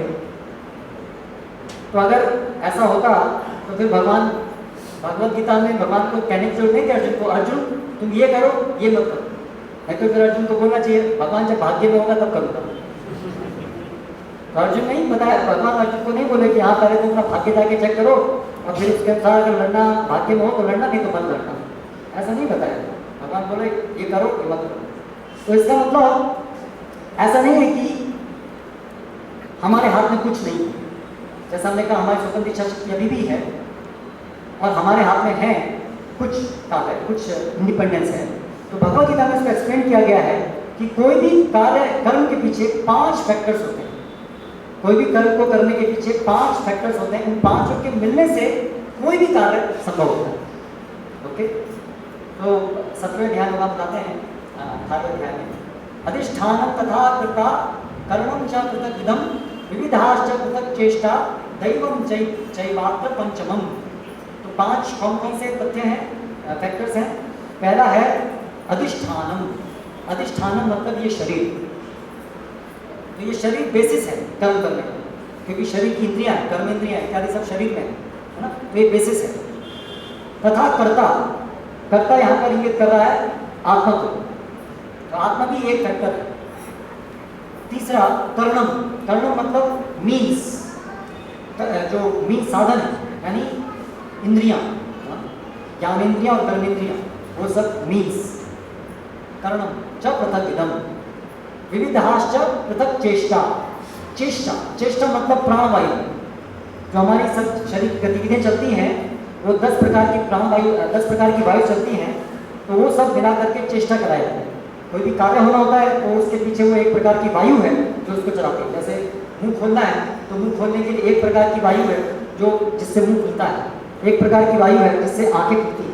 ये सब आयुर्वेद का विज्ञान है।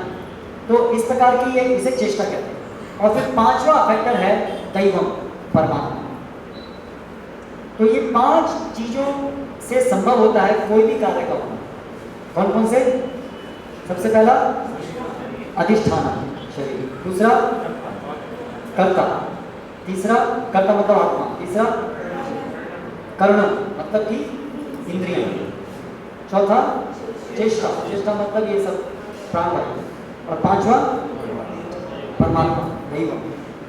ठीक, कभी फिर प्रश्न ये उठता है कि ये पांचों के पांचों अगर कोई भी कार्य करने में रोल लगा कर रहे हैं, तो कोई भी कार्य करने से जो सुख दुख हुआ उसका जिम्मेदार किसको ठहराया जाए? उसका जिम्मेदार किसको ठहराया जाए? परमात्मा को, ये भौतिक प्रकृति जिसने ये शरीर, इंद्रियां, प्राणवायु दी है उसको, या आत्मा? तीनों में से कौन जिम्मेदार है सुख दुख का? ये प्रश्न है ना महत्वपूर्ण। हमारे सुख का जिम्मेदार कौन? हम, भगवान, या ये प्रकृति? तो भगवान बताते हैं भगवद गीता में, कार्य कारण कर्तृत्व हेतु प्रकृति उच्यते पुरुष सुख दुखाना भोक्तृत्व हेतु उच्यते, कि ये सब जो कार्य कारण, ये सब जो भौतिक जगत में जो घटित हो रहा है उसके पीछे जो कॉज है और इफेक्ट है, जो कार्य हो रहा है और जो उसका इफेक्ट प्रभाव हो रहा है, वो दोनों प्रकृति की वजह से हो रहे हैं। लेकिन जो सुख दुख की अनुभूति हो रही है उसके पीछे जो रेस्पॉन्सिबल कॉज है, कारण है, वो है पुरुष, वो है आत्मा। तो जो भी कर्म हम करते हैं उसके पीछे इनिशिएटर, स्टार्ट करने वाले तो हम हैं। हमने इच्छा की, हमने इच्छा की कि हम इस जगत का भोग करना चाहते हैं। भगवान की इच्छा नहीं थी कि इस जगत का सृजन किया जाए और हमें यहाँ भेजा जाए, करेक्ट? हमने इच्छा की थी कि हम आपसे स्वतंत्र होना चाहते हैं। इससे इस सब कार्यक्रम के शुरू करने वाले कौन है? जिम्मेदार कौन है इसको? हम, ना कि भगवान। भगवान तो केवल फैसिलिटेट कर रहा है। जैसे कि एक आदमी गुनाह करता है तो अभी उसको सजा मिलती है, तो सजा कौन देते हैं? जो जेल के अंदर जो जेलर है वो उसको सजा देते हैं, कोड़े मारते हैं। तो एक बाहर से कोई आदमी अगर देखे तो बोले अरे ये आदमी कितना कष्ट में है, इसको कोड़े पड़ रहे हैं, तो उसे तुरंत क्या दिखेगा? उसे कोड़े क्यों पड़ रहे हैं? कौन इसका कारण है? जेलर, क्योंकि उसे दिख रहा है ये जेलर ही मार रहा है। तो वो जाके जाएगा, जेलर से पूछा तुम क्यों मार रहे हो? तो जेलर क्यों मार रहा है उसे कोड़े? क्योंकि जज ने ऑर्डर दिया है। तो बोलेगा मैं तो केवल एक अधिकारी हूँ, मेरे हाथ में नहीं है, जज ने बोला है मारेंगे इसलिए मार। तो फिर बोलेगा हाँ जज ही कारण है, जज ने ऑर्डर दिया है इसको सजा होनी चाहिए, ये जज ही कारण है। तो क्या जज कारण है उसके सजा पाने का? तो जज है, वो तो किसी को सजा भी दे रहा है तो किसी को इनाम भी दे रहा है, उसे इससे कोई सरोकार नहीं है। उसे ना तो वो किसी का बुरा चाहता है ना किसी का भला चाहता है, अरे वो तो निष्पक्ष है, वो जजमेंट दे रहा है जैसा उस व्यक्ति ने कार्य किया उसके आधार पर। उसी प्रकार से परमात्मा जज की तरह से, हमने बताया दृष्टा बनता।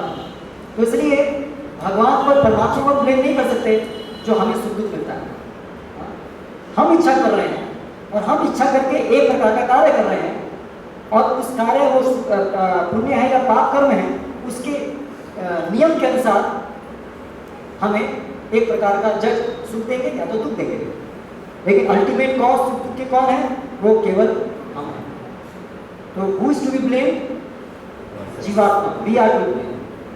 और जो भी हमारे साथ सुख दुख घटित हो रहा है उसके लिए भगवान की सैंक्शन जरूरी है। देखिए अगर भगवान सैंक्शन नहीं करें तो हम कोई भी कर्म नहीं कर पाएंगे। कोई कर्म करने के लिए क्या चाहिए? शरीर चाहिए। ये शरीर कौन देगा? माया शक्ति देगी। माया शक्ति किसके अंदर में कार्य करती है? परमात्मा के शरीर के अंदर में। इसलिए कहते हैं कि एक पत्ता भी भगवान की इच्छा से नहीं चलता। इसका अर्थ ये नहीं है कि भगवान की इच्छा है कि हम गलत काम करें, भगवान की इच्छा है कि हम इस भौतिक जगत में रहें। वहां पर इच्छा का अर्थ है भगवान की अनुमति के लिए, क्योंकि अनुमति एक प्रकार से इच्छा कह सकते हैं।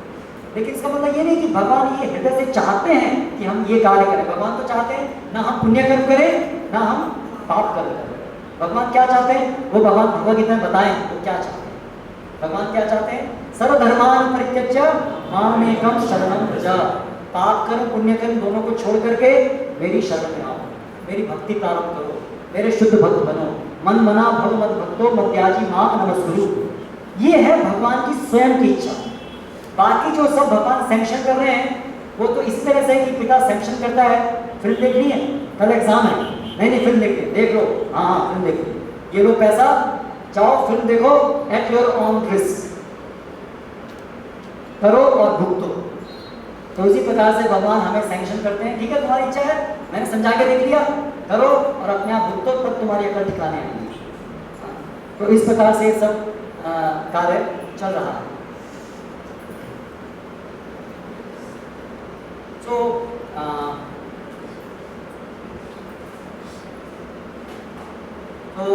इस प्रकार से हमने ये सब अपना इस जगत के अंदर भ्रमण कुछ हद तक समझा, कैसा घूम रहे हैं इस जगत में, और भगवान का इस सृजन के पीछे हेतु क्या है वो हमने समझा। तो सबसे महत्वपूर्ण चीज़ है आज के लेक्चर में समझने की कि सृष्टि के सृजन के पीछे भगवान का अल्टीमेट हेतु क्या है? हमको सुधारना, वापस हमारे अंदर वही कृष्ण प्रेम जागृत करना, हाँ वो अल्टीमेटली भगवान का उद्देश्य है।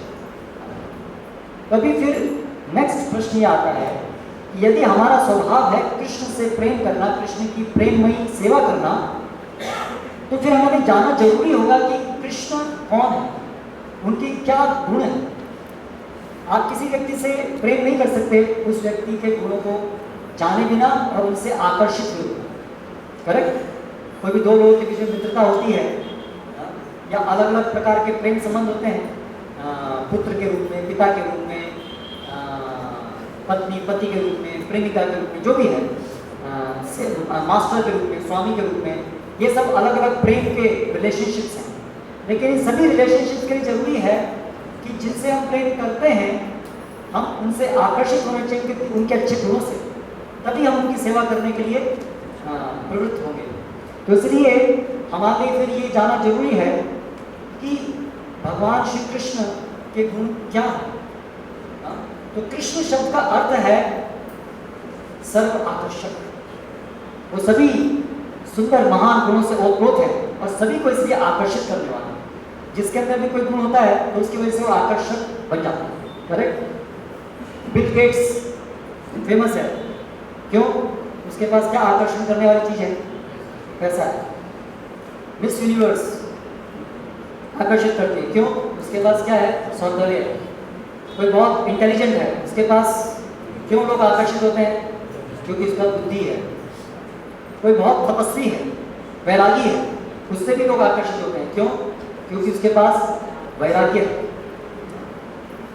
तो भगवान शब्द का अर्थ है जिसके पास ऐसे संपूर्ण ऐश्वर्य, ऐसे संपूर्ण गुण एक ही साथ एक ही व्यक्ति में संपूर्ण मात्रा में हो, उस व्यक्ति को कहते हैं भगवान। जिसके पास सभी प्रकार के अच्छे गुण एक ही साथ उपस्थित हैं, उस व्यक्ति को भगवान कहते हैं। और क्योंकि श्री कृष्ण में ये सभी भगत ऐश्वर्य अच्छे गुण संपूर्ण मात्रा में उपस्थित हैं, इसीलिए उन्हें भगवान हम स्वीकार करते हैं। हर व्यक्ति स्वीकार कर सकता है जब वो भगवान श्री कृष्ण के दिव्य गुणों को समझेगा। तो ये परिभाषा है भगवान। ऐश्वर्यस्य समग्रस्य वीर्यस्य यशस्य श्रिय। एक और गुण रह गया, वीर्य, शक्ति। जो बहुत शक्तिशाली होता है वो भी आकर्षित होता है। तो ये 6 प्रकार के मुख्य गुण हैं। ऐश्वर्य, धन दौलत, ऐश्वर्य, समग्र से वीर्य, शक्ति, ऐश्वर्य से समग्र से वीर्य से यश, फेमस, ज्ञान वैराग्य, ज्ञान का होना, वैराग्य का होना, और श्री, सौंदर्य का उपयोग। तो भगवान श्री कृष्ण इस सभी के आधार हैं। तो आप देखिए एक झलक, भगवान श्री कृष्ण के ज्ञान की झलक मिलती है भगवत गीता के अंदर। ये भगवत गीता आप संसार में कोई भी और किसी व्यक्ति के द्वारा लिखे हुए ग्रंथ को, बुक को देख लीजिए, और अगर आप उसका कंपैरिजन करेंगे भगवत गीता के साथ तो कोई कंपैरिजन नहीं है। भगवत गीता हजारों हजारों साल से मनुष्य समाज में उपलब्ध है, जिसको हिंदू देश विदेश के सभी जो इंटेलिजेंट लोग हैं, दार्शनिक लोग हैं, वो इसको सराहते हैं। वो ऐसा सत्य है जिसको कोई बदलने की जरूरत नहीं पड़ती है, इसके नए नए एडिशन आने की जरूरत नहीं पड़ती है। और अगर आप निष्पक्ष भाव से भगवत गीता का अध्ययन करेंगे तो आप पाएंगे इसमें इतना महान ज्ञान है जो हमारे पूरे जीवन को परिवर्तित कर सकता है। आपकी जो बाकी लाइब्रेरीज में, पूरी लाइब्रेरी में भरा हुआ जो ज्ञान है, भगवत गीता का एक श्लोक काफी है उस सारे ज्ञान को फिल करने के लिए। तो ऐसा ज्ञान है भगवान का, भगवान का ऐश्वर्य।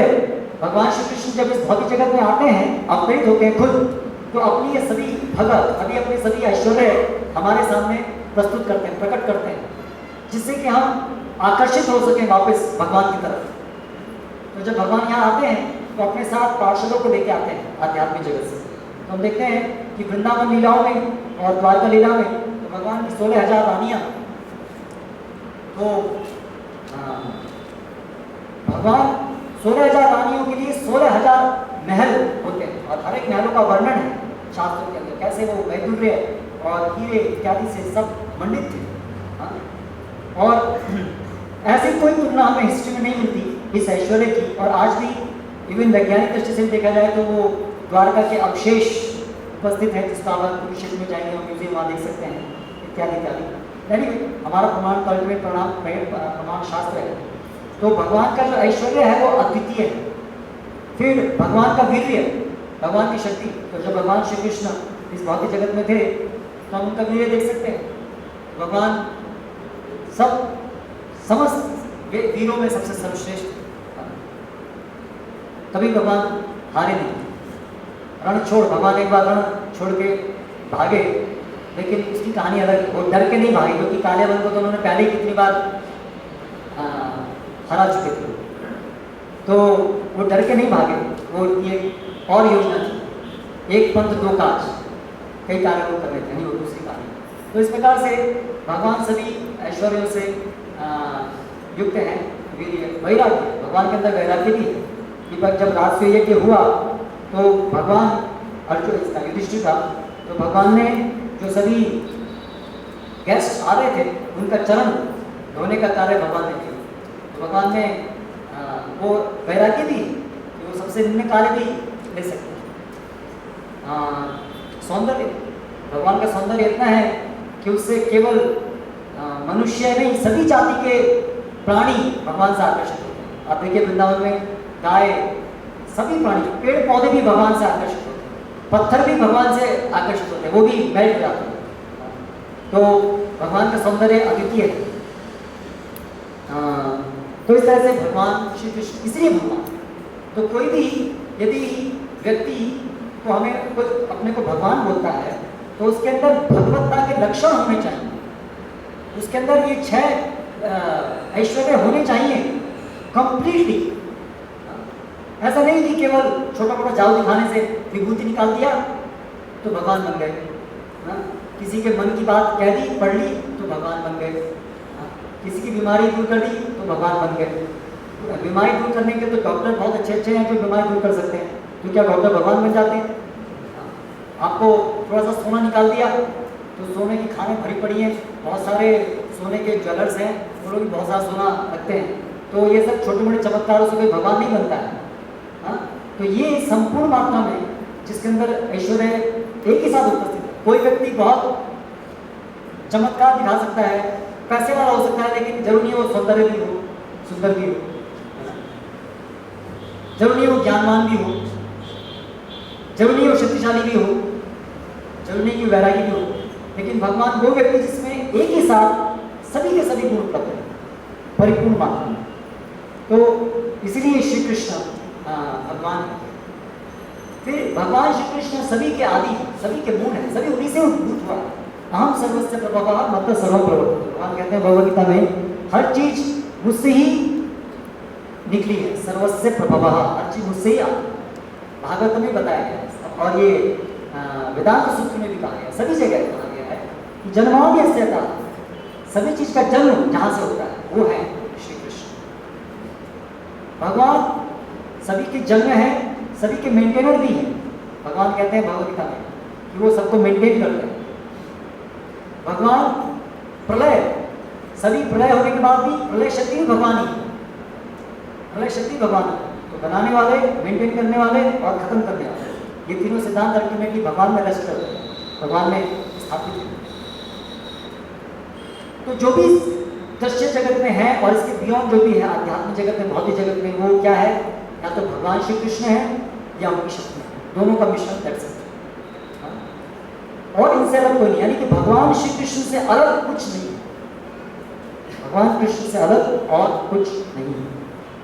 हम उसको समझे ना समझे, हम भी उनकी शक्ति हैं, हम भी उनसे अलग नहीं है, हम उनकी शक्ति हैं, लेकिन हम अभी मायावश में वो भूल रहे हैं।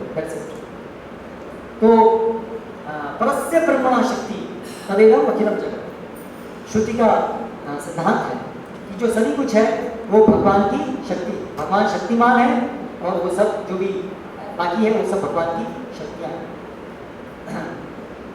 भगवान परम भोक्ता है। अभी देखिए, आपके पास यदि आपके बैंक में, बैंक अकाउंट में कुछ संपत्ति है तो वो किसके भोग के लिए? मेरे भोग के लिए नहीं, आपकी संपत्ति है तो आपके भोग के लिए। तो स्वाभाविक है कि जो भगवान की संपत्ति है उसको अल्टीमेटली उसका एंजॉयर कौन होना चाहिए, उसका भोक्ता कौन होना चाहिए? भगवान होने चाहिए, शक्तिमान होने चाहिए। तो इसीलिए भगवान परम भोक्ता है। जो सभी शक्तियां हैं वो निमित्त हैं भगवान श्री कृष्ण को भोग सामग्री प्रदान करने के लिए, भगवान श्री कृष्ण को संतोष देने के लिए, उनका आनंद वर्धन करने के लिए निमित्त हैं भगवान की समस्त शक्तियां, जिसमें हम भी इंक्लूडेड हैं, हम भी भगवान शक्ति। इसलिए हमारा एग्जिस्टेंस क्या है, किस लिए है? भगवान की सेवा करना, भगवान के आनंद का वर्धन करना। और ये जगत भी किस लिए है? भगवान के आनंद के वर्धन। किसी के पास जो भी लक्ष्मी है, किसी लक्ष्मी नारायण की सेवा के लिए, पैसे को लक्ष्मी बोलते हैं, वो लक्ष्मी नारायण की सेवा के लिए, सब कुछ जो भी है वो भगवान की सेवा के लिए।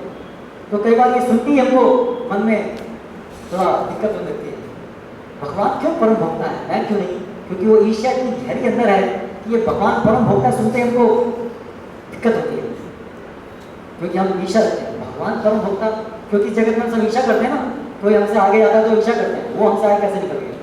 तो वो ईर्ष्या हमारे अंदर क्यों आती है? क्योंकि भगवान से हम ईर्ष्या करते हैं, इसलिए बाकी सबसे ईर्ष्या होती है, वो उसका मूल कारण है ईर्ष्या। तो वो ईर्ष्या कैसे खत्म होगी? जब भगवान से ईर्ष्या खत्म हो जाएगी तो बाकी सबसे ईर्ष्या खत्म हो जाएगी। जब तक भगवान से ईर्ष्या रहेगी तब तक आपकी ईर्ष्या बनी रहेगी, इस समाज में बाकी लोगों से बनी रहेगी। तो भगवान परम भोक्ता है। तो इस प्रकार से भगवान श्री कृष्ण के कुछ गुण हमने पढ़े, और भी उनका महान ग्लोरिफिकेशन है, अनगिनत है। कभी हम पूरा जीवन भी अगर गुणगान करते रहेंगे तो भी हम समाप्त नहीं कर पाएंगे। अनंत शेष अपने 1000 मुख से अनगिनत समय से उनका गुणगान कर रहे हैं तो भी उनको कभी वो अंत पे नहीं आए हैं। तो हम जैसे तुच्छ जीव तो अभी रियलाइज भी नहीं करते हैं उनके गुणों को, लेकिन थोड़ा सा जो भी हम सुने हैं उसको समझने का प्रयास कर रहे हैं, सुनाने का प्रयास कर रहे हैं।